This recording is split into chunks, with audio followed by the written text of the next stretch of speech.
माली समाज के लिए काल बने अशोक गहलोत और कांग्रेस। पूर्व मुख्यमंत्री अशोक गहलोत का संबंध माली समाज से है। वे इस समुदाय से आने वाले इकलौते विधायक हैं। संख्या के लिहाज से भी इस जाति की संख्या अधिक नहीं है। आंकड़े देखने पर पता चलता कि राजनीतिक और सामाजिक रूप से इनका प्रतिनिधित्व अत्यंत कम है। अशोक गहलोत के मुख्यमंत्री बनने के बाद जरूर आस जगी थी, लेकिन एक कांग्रेसी की तरह उन्होंने भी सबसे पहला वार खुद की जाति पर किया। माली मूल रूप से फल फूल, सब्जी और बागवानी करते हैं। यही उनका परंपरागत पेशा है और यही उनकी आजीविका का साधन। उन्होंने अपने ही समाज के एक नेता से यह तो कहीं अपेक्षा नहीं की होगी उनका ही रोजगार वह खा जाएगा। अशोक गहलोत ने इस छोटी सी जाति का आर्थिक संतुलन पूरी तरह से तोड़कर रख दिया। अशोक गहलोत जिस पार्टी के नेता बने हुए घूमते हैं, उन्हीं के समर्थकों ने रोहिंग्या और बांग्लादेशी शरणार्थियों का सबसे पहले स्वागत किया।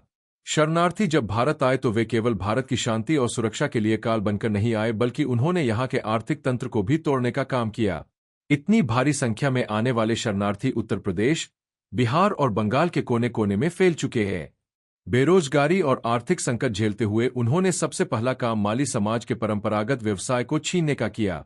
इन शरणार्थियों को कांग्रेस ने मुसलमानों के साथ बसाया और ये पूर्ण मनोयोग से माली समाज के लिए आतंक बन गए।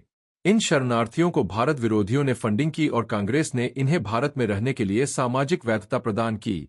अशोक गहलोत जब इन शरणार्थियों के समर्थन में बोल रहे थे तो वे भूल गए कि ये मुसलमानों के साथ मिलकर सबसे पहला हमला खुद उनकी जाति पर कर रहे हैं। कांग्रेस का यह चरित्र तो जगजाहिर है कि वो खुद के लोगों द्वारा ही सामाजिक ताना बाना तोड़ने के प्रयास करते हैं। इन शरणार्थियों ने सबसे पहले बागान मालिकों और मंडियों में बैठे मालियों से समझौता किया और अपना व्यवसाय किया। उधरी और व्यवहार पर चलने वाले ये लोग भोले मालियों को अपने जाल में फंसा गए और करोड़ों का उनका व्यवसाय ठप कर गए। आड़तियों ने उधरी से इतना कर्जा चढ़ा लिया कि कई मालियों को अपना व्यवसाय छोड़ना पड़ा। कई लोग बेघर हो गए और कई लोग आर्थिक तंगी का शिकार हो गए। देश के अलग अलग कोनों में जब ये लोग मालियों के विश्वास के साथ बागवानी के व्यवसाय में उतरे तो इन्होंने खुद ही यह व्यवसाय अपना लिया। आज आप देखेंगे तो पाएंगे कि माली समाज के साथ साथ देश के अलग अलग कोनों में मुस्लिमों की दुकानें आम बात हो गई है। खासकर सब्जी और फल फूल की दुकानें और ठेले, जिनको पेशेवर रूप से मालियों का काम समझा जाता था।